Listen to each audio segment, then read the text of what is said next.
So Tuesday, missionary thing, sings a song, and that's when Elder Sorensen, who I love you, but he had the missionary accent at the time, so he says, and so when you believe in the Book of Mormon, will you be baptized in 2 weeks? I said, why are you talking like that? But I said, well, Dennis, when do you leave? Saturday. Let's just do it before then, because he's baptizing me. I hadn't been to church. The elders, the panic, the horror, the shock, the We have to ask our mission president. Right, Yeah. exactly.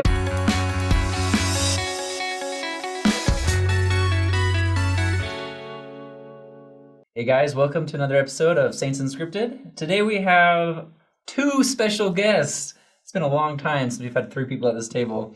We have Dennis and Marc. And we're going to listen to, a conversion story, classic, you've heard many, but this one will change your life. Right, Marc? You got to back this up, otherwise. Well, yes, because it'll be 20 minutes later. Yeah, exactly. Where are you from? We didn't even get to that I was part. born and raised in Pennsylvania, Phoenixville by Philadelphia, and then we moved to Florida after high school. Land O'Lakes, terrible place. There's never any wind. And went to Publix for the grocery store, and that's where this thing worked. Yeah. Okay, and so you were in Florida Yeah, already? so I grew up in the Tampa Bay area. My family has been members for 5 generations on my dad's side. Awesome. My Long time. mom's parents were baptized in the 1960s, but they fell away before she turned 8. And she found my grandpa's Book of Mormon in her closet. And when she was looking for something to read, and she came and she brought it to him, she said, "Why didn't you tell me about this?" Right. That's awesome. So a couple years later, she was baptized as Yeah. well. I was raised in the gospel by 2 parents who understand the doctrine clearly. We've Right. always had the missionaries in our home. My dad has served in numerous leadership positions. My mom was crazy scout lady. So she got your eagle, not yet for you. I got my eagle. Oh, okay. Oh, no, I got that thing. Sure. Lovely woman. And she'll tell you we that. won't push that. Yeah. And then you, Marc. So did you grow up did you have any contact with the church? Not really, no. Dad was an inactive Catholic. Mom just kind of, there's a God, the end. Yeah. Kind of wanted it myself. Became Lutheran in 5th grade for a year. That was very boring, but there was hot chocolate. And I loved Lutherans, but it's like sugar-free Catholic. Right. Go old school. By the time we got to Florida, I was just kind of a born-again Baptist-y sort of something or another, but nothing in particular. He told me that the preacher that baptized him Baptist called him by the wrong name. He did. Oh. He went with my middle name, which is it's my name. Fine, I guess. God I'm not knows. He Thomas. understands. You don't know I'm not a Thomas. You get to heaven and he's just like, nope, I don't see a Marc here. And it's not with a C. That's the worst part. My name's with a C. Couldn't even get it right in the Bible. I have him saved in my phone as Carc, C-A-R-C. It's Mark with a C. It's very funny. So you said you walked into a Publix. Is that a grocery store? Grocery store in the southeast. They have very good fried chicken, but fantastic Cuban sandwiches. That's what will change your life. Is that and so he served you one, and you're like, "What church are you from?" Exactly. And then we went out back. Done. So the first time I saw him was in 2005. We were in, I was working the register, and I saw him walk by with a Civil War hat because he loves all things Civil War. And course, Utah War. right. Utah War is picking up. No one cares about it, but I like it. Well, I know nothing about that, so we'll have to do have another episode about Utah War.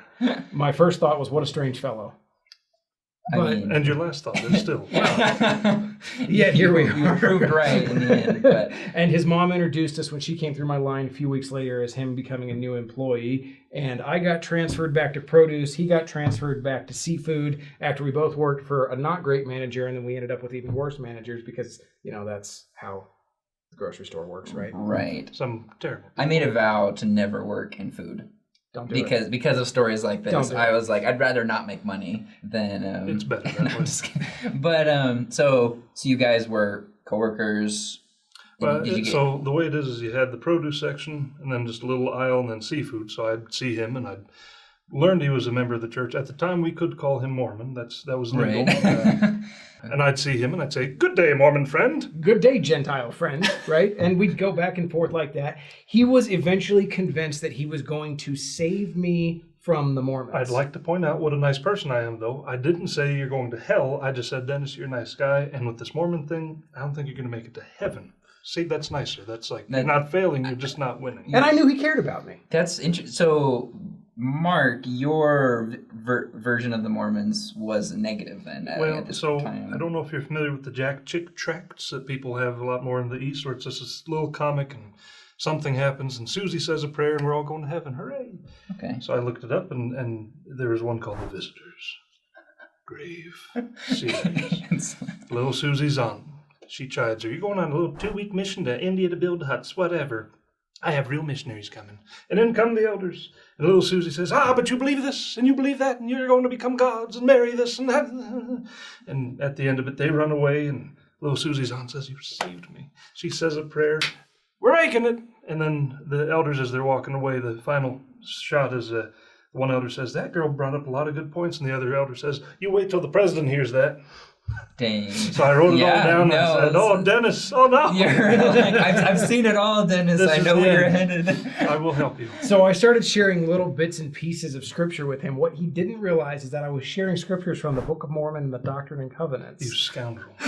That's awesome. So would you just be like, oh yeah, there's a scripture, like without any, He asked me one day, he says, how do you know what you believe is true? And I said, you will know in your mind and in your heart, Doctrine and Covenants 6. And I shared a little more than that, obviously. Sure. But all he could do was go, He didn't really argue it. And the conversations Even continue. though I win, I feel like I'm still losing. It's like every time you tell it, it's like... He was beginning to feel the Holy Ghost as I would tell him about truth. And he asked for a ride from home regularly when we would close. It would be 1, 2 in the morning sometimes. But I'd take him home and he'd fill my gas tank up, so I was good with that. I could walk, but then I'd lose all this. Right. So. You can't lose who you are. Exactly. And it was then that he helped me understand the goodness of Bruce Springsteen. And I already knew the boss, right? But his music. Yeah, but love is different. Was good, yeah. right? Mm-hmm. One night he says, what is the premise of Mormonism? And I said, well, let me tell you a story about a boy named Joseph Smith. And I shared with him my personal testimony of Joseph Smith and his first vision especially. And when I shared with him, I saw a light which was brighter than the sun. And I saw 2 personages. At that point, he never argued that. Yeah, it was kind of, for a while, it was me attacking, and then it was kind of fighting back. And at that point, it just kind of switched to more, he started nudging me, and I was just like, stop. You're right, but stop it. He made some changes pretty quickly, too. And I said, why don't you come and hear what the missionaries have to say about this? Putting a break on that. Right. Not happening. And I said, oh, come on. Well, then it was your farewell party for his mission. Went to Seattle, and that was our new battle cry. 2 years in Seattle! Never had a reply for that. But... He found it very intriguing that I was going to leave my home for 2 years and go preach the word. And I got a lot of guff around the store for that. People are like, why would you do that? Don't come knock on my door. What's wrong with you? And everyone there's going to hell. All of them. Hands down. Cut that. We know that now. We know that now, right? Before you were nice, but then you became a member. At the time I thought, these are the good people. Oh, never mind. They're the bad ones. And when he started to hear the missionary lessons, they invited him to be baptized on that first lesson. We had 2 good elders in there, Elder Shaken and Elder Sorensen. Boys, if you're watching, thank you for what you did. Well, let me jump in and tell that angle of it, too. First meeting, it's at the YSA ward, Tuesday night, and Dennis sits down with the elders, and they start singing I Am a Child of God at me. You think this is, heartwarming, but no, it was awkward, because they're just singing at me, just... I am a child of God. Off key. Yeah, and there's no music. One time I had a companion who was like, let's sing a song at the beginning. I'm like, no. Nope. No, you chose correct. No, I was getting closer, they sang, and I said, you were like, maybe this was bad. This is not it. But then the lesson went on. I liked it. But more than anything, the farewell party was Sunday. I said, I'll meet with the missionaries to learn, but I'm not joining. But as I sat in my driveway that evening, because Florida, you sit in driveways. It's what you do. Thinking about things, I just, in the back of my mind, knew I'm going to be brainwashed and join a cult. That's where my mind was, but I liked it. You're like, it's kind of like too late to turn back. I need something. I'm very bored, so why not? We had a lesson on Wednesday. Oh, get down. Oh, easy now. We had a lesson. We got to tantalize the people. So Tuesday, missionary thing, sings a song, and that's when Elder Sorensen, who I love you, but he had the missionary accent at the time. So he says, and so when you believe in the Book of Mormon, will you be baptized in 2 weeks? I said, why are you talking like that? But I said, well, Dennis, when do you leave? Saturday. Let's just do it before then, because he's baptizing me. I hadn't been to church. The elders, the panic, the horror, the shock, the We wrong have to ask reaction. Permission, President. Right, Yeah. exactly. But you should be happy. The rules with the papers and the phone calls. But then we had home evening with the YSA ward, and they watched the Testaments, which now it's very hard to watch because, well, there's a number 2 pencil, there's the camera guy. That's cheesy. But at the time, It's wonderful. oh yeah. You know, And so the that Savior, last yeah. part when heal him and he gives him the side, I'm totally. trying to not cry. And the guy in charge, he gets up and he's weeping. He says, let's have a testimony meeting. And everyone except me bears testimony. I'm just sitting there. Don't give in. Enough to make a grown man cry. Oh, it was tough. And then Wednesday. Lesson on Wednesday, and we talk about the plan of salvation. He buys into it. He It's says good. this makes sense. It's scriptural, right? Sure. Then we have the lesson of the gospel of Jesus Christ on Thursday, and we talk about these principles: faith, repentance, baptism. And he says that nobody has ever laid this out clearly. Shuffle back to Sunday, where we were at my house. My mom keeps a statue of Christ in Gethsemane on the fireplace. Cool. He walks up to it and he says, "This is Christ in the garden." I'm a smart man. Right? And then he says these words. He says, "Nobody has ever talked about this in any church I've been to." And I said, "Well, we do. This is the centric piece of our beliefs." Yeah. And that probably wasn't the exact dialogue, but that was In hindsight, that's what the you would have point. said. Or The point was, yes, we teach this. Yeah, we talk about it a lot. It's Joseph Smith taught that is the center of our religion, and everything else is an appendage to it. So he started to understand this church to be Christ-centric, focused on the right things. And Friday, we had his baptismal interview. Which was very fun because there's that, I don't know if this might be edited, when he says, have you ever had any homosexual practices? I knew the question was coming, so I got ready and I was like, no, but if that's what I have to do to join the church. Poor Elder McKay. No. No, you're good. Oh my gosh. Elder dude. McGann was That fun guy. That's wonderful. But his baptism interview Friday went well, just took too long because he was very chatty Cathy. And I said, what about the teen? Off we went on a tangent. I was going to say, yeah, did you have time for the word of wisdom lesson? They were in there for an hour and a half. Yeah, just kind of going And through. they talked, some particulars about chastity, word of wisdom, all those kind of things. And we all sat in there going, what is taking them so long? And then he comes out, he goes, yeah. He says, we're doing it tomorrow. Yeah, and so Saturday morning, I had to work a little bit later, but he goes up to the Tampa Stake Center, gets set apart as a missionary, drives to the Carrollwood building, which is very old in hindsight, one of those old, just ugly chapels, Yeah, whatever. right? Yeah. But he goes there, baptizes me, goes to the airport for the MTC. So baptism on his mission before the MTC. Did you Mazel tov. come into the MTC just being like, guys, I already had one. I already had one. First one in the district there. But Sorry, Elder Matheson, I beat you, buddy. That's awesome. Because that's like, from an elder's perspective, from a missionary's perspective, that's your dream come true. Like someone who's been prepared by a friend who's genuinely interested. But I am interested to know, for you, Mark, post baptism, the person, your connection to the church, right? He left. He gone. Right away. What He was your experience? I'm sure you guys kept in contact. We at the We time did. it was still snail mail. Yeah. So he writes me a first letter. It says, "Dear Dennis, you smell bad." Love, Mark. That was the entire letter. I remember that. And so I responded with a letter about the MTC and how it's awesome and how he's going to love it when it's time for him to I serve know a this is mission. what you meant to ask.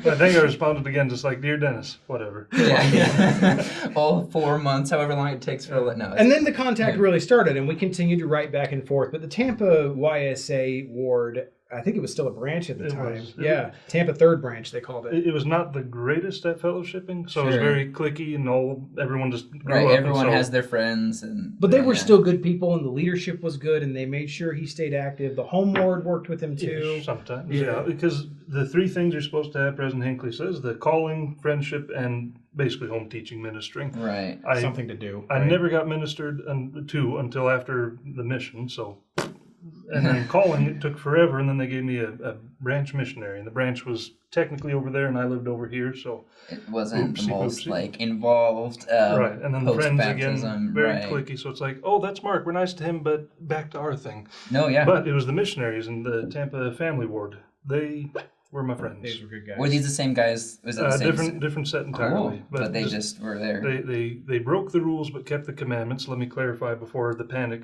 But like, this sounds even worse. Occasional sleepovers, but not in a silly, oh, you're so silly kind of a sleepover. But we kept the missionaries. You had. No, it was outside the church. It's wild. But it was more like we were going to keep the missionary schedule. So I'd have 24 hours as a missionary. I'd dress up and everything. Yeah. No, we did that all the time with like Yeah. people who were preparing for mission. They would come spend the night with us at our apartment, live the schedule with us. So we did that, and Awesome. hence they gave me responsibility. They taught the heck out of me, and literally they taught the hell out of me. You were free. I was freed, and 14 months after baptism, I went to the MTC. Enjoyed that well enough. Didn't mind the food. Everyone panics and complains about the food. Oh, it's terrible. It was pretty good. I It's liked not it. bad. These It's- people, they need to be stronger. Depends on how long you're Believe there. The wrap bar, They're that's weak. where I survived, right? Oh, right. On those green wraps. Yeah. So good. I went for the hard-boiled eggs. It smelled like fart. They were good. So he goes out on his mission and he starts working and we start emailing back and forth. And then I get permission from my president to call him on Christmas. And his companion gets on for a minute. He goes, "You have no idea what you did when you baptized this man." And I said, "Oh, I know exactly what I did." What have you unleashed? It was a bit fun. Yeah. I had the greenie fire plus the convert fire plus the I'm me. Yeah. So it was the fervor, right? It was a bad time for everybody but me. I had fun. He took me back to visit his mission in Wyoming, in this little town called Wheatland. We went and we spent a week out there, and we traveled around a little bit to Nebraska. And did we go to Colorado? I don't think we did. Who needs to? But we There's visited. nothing. We visited Yeah. quite a few good people there, and you could tell that there was an impact there. And I got to see the fruit of my actions, which was really, really a huge blessing for me. When you take the time to share the gospel, you don't know the reach that will have. And watching Santos and some of these other people that Marc brought back and baptized were just some of the very best experiences I've had. A decade later from that visit, I can look back on that and say, this was a good thing. And so Dennis planted, Mark watered, but God gave the growth. No doubt. Amen. No doubt. Yes. So I can still say, 14 years just about after the fact, that he is the worst person I know, and but he's still in my top top 20 friends at least. He's scared of my wife. That's She's why he keeps terrifying. going around.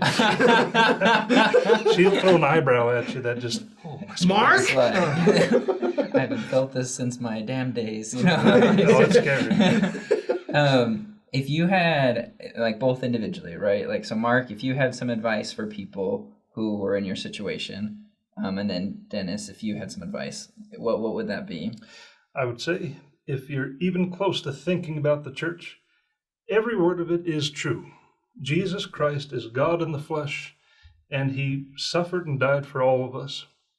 Joseph Smith is his prophet, and this is his church and kingdom on the earth. So do not hesitate. Get baptized. Get into it. Get active if you're not active. Duluth brother, you know who I'm talking to. Get active. Get involved in this, because it's all real, all of it, and it's very exciting. Growing up in the South was not an easy thing. You're told regularly, you're going to hell. Right, actively. Right. Yeah. People say, "Dennis, I'm worried about your soul." And, all humor aside, right, that starts to wear on you. But I've always known the church was true. There's never been a doubt in my mind. And I've had experiences over my life that have solidified that. I have a knowledge, not just faith. And so I feel I have a responsibility to share that. And the retention in Tampa at the time was terrible. Less than 40%, some years less than 20%. But I still knew I needed to share the gospel. And when people would listen, I'd be all over it. And I handed out a couple copies of the Book of Mormon while I was at work there. People were very intrigued about who I was, but nobody was willing to take action until him. And this has been one of the most satisfying friendships of my life. Aggravating as he is, no, I'm just. This is your fault. You could have walked away. You could've... But this has been absolutely satisfying. Watching him change and progress, go to college and figure out a career path. Now he's looking at a master's degree in history to work for the church history department, and that's going to be a great asset to the Somebody church. out there. Exactly. Seriously, hire him. Yeah. He has been a great example to me on living the gospel better, on studying the gospel better. And I read my scriptures, right? But I haven't really dove in at the level he has. So now there's some areas that he knows a lot more than I do. So I can go to him and say, you seem like, and then probably the pinnacle of all of this was working in the temple together. That was fun. That was a lot of fun. Salt Lake Temple, no less. So we got to do live sessions, and I That's would do a live awesome. part. He would do a live part. And that would have been much more entertaining than the older people. No offense to we had Love them, but we had all young guys on a session for several weeks in a row, and Brother Arnie Allred was responsible for that. So thanks for that, Brother Allred. But we're sharing the gospel is absolutely the greatest responsibility that we have. I take it seriously, and this is the friendship and the fruition of listening to the prophet's call to share the gospel. Nobody's an exception to that commandment. You might not be successful, and that's okay, but share it anyway. Right. Well, it's like what you said, Mark. Just like planting those seeds, and whoever plants it, whoever waters it, at the end of the day, God will, the fruit will come because it's His work. Yeah. Thank you so much, guys, for coming. Thanks for sharing the story. Friendship, right? And then just the gospel, the joy it brings to our lives.